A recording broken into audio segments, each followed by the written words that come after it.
you know, sometimes like we're in Indianapolis. The show is supposed to be about Indianapolis sports, but all in all, it's a sports show. And if I have a sports take, I want to get it off my chest. I do. Been toying with this idea for the last month or so, and I have to say it. The San Francisco 49ers will not make the playoffs this year.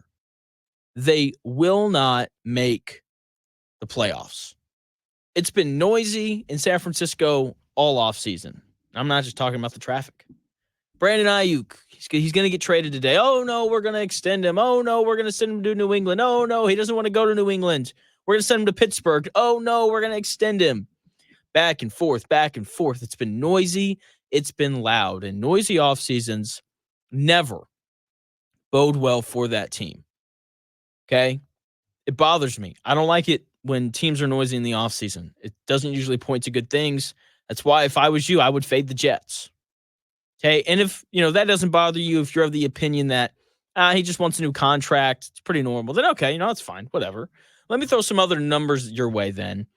That should bother you. The 49ers are old. The 49ers have more players on their roster that are 30 years or older than any other roster in the NFL. They are old. 30 is that number where players kind of start to decline. And that's also, the number where players start to get hurt. Older players get hurt more often, and older players take longer to recover when they're hurt. Okay, George Kittle, who's battled so many injuries throughout his entire career, right? He's 30, George Kittle, he's 30. This dude gets hurt every single year. Do you really think that he's going to stay healthy? No way. Trent Williams, who's been beaten up over these past couple seasons, he's 36. He's the oldest player on that roster. Do you really think that he's going to stay healthy? Deebo Samuel, 28, with a lengthy injury history. Looks like a CVS receipt. Okay? You really think he's going to stay healthy this year? I don't.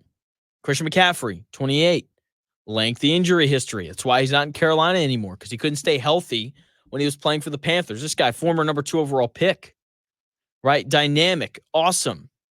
Dude doesn't really stay healthy, and the 49ers had good injury luck last year. When we look at this core of players, McCaffrey, Kittle, Trent Williams, Deebo Samuel, because that's what makes that offense go, not Brock Purdy. Okay, when you look at those guys, they were pretty healthy last year. Were there some bumps and bruises? Did some of them miss a couple games? Yes. But for the most part, that last year was the healthiest that core has been as a unit. Okay?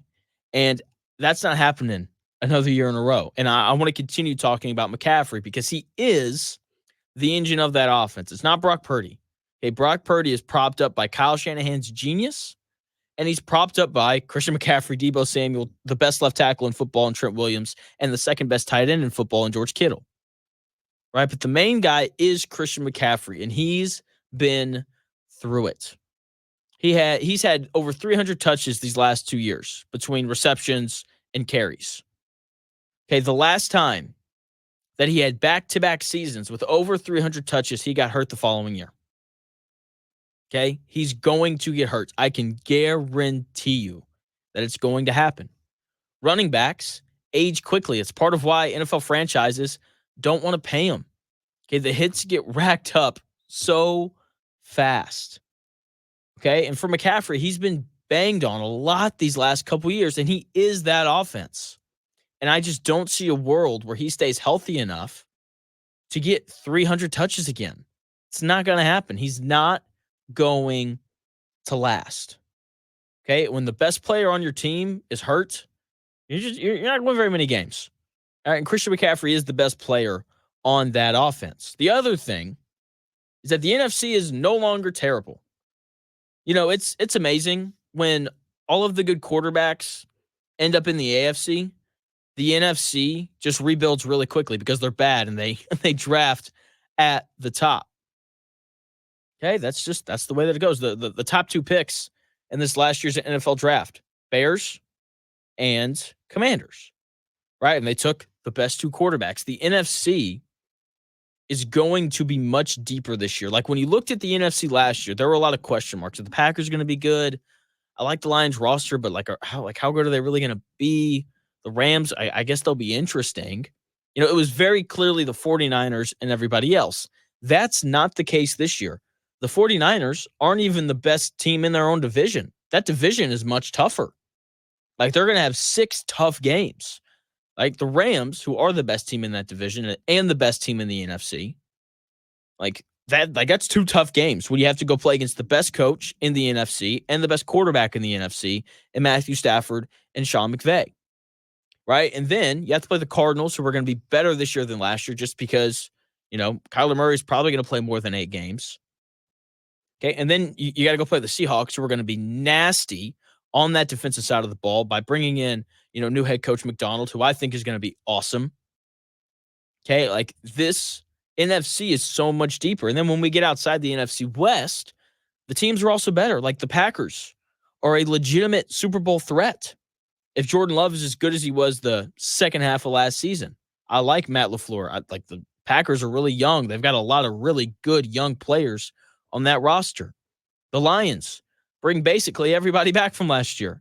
The coaching staff is back. Jared Goff is back. The receivers are back. Like Jahmyr Gibbs, who I know is a little banged up right now. They're bringing everybody back. The Lions are a legitimate Super Bowl threat. They probably should have beaten the 49ers in the NFC title game last year.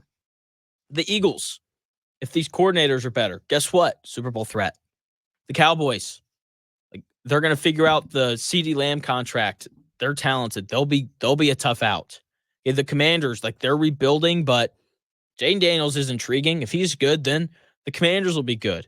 Everyone seems to be really high on the Bears. The Bears are going to be good. The NFC is no longer a cakewalk. And when you pair that with, the high likelihood that the 49ers are going to battle a lot of injuries from their best players, I don't think it's out of the question that they're going to miss the playoffs. It's going to happen. The 49ers will not make the playoffs this year because they're going to be banged up. And I just don't think that, as good as Brock Purdy was last year, I don't think he's good enough to succeed without those core 4 guys and Deebo Samuel, George Kittle, Trent Williams, and the main star, Christian McCaffrey.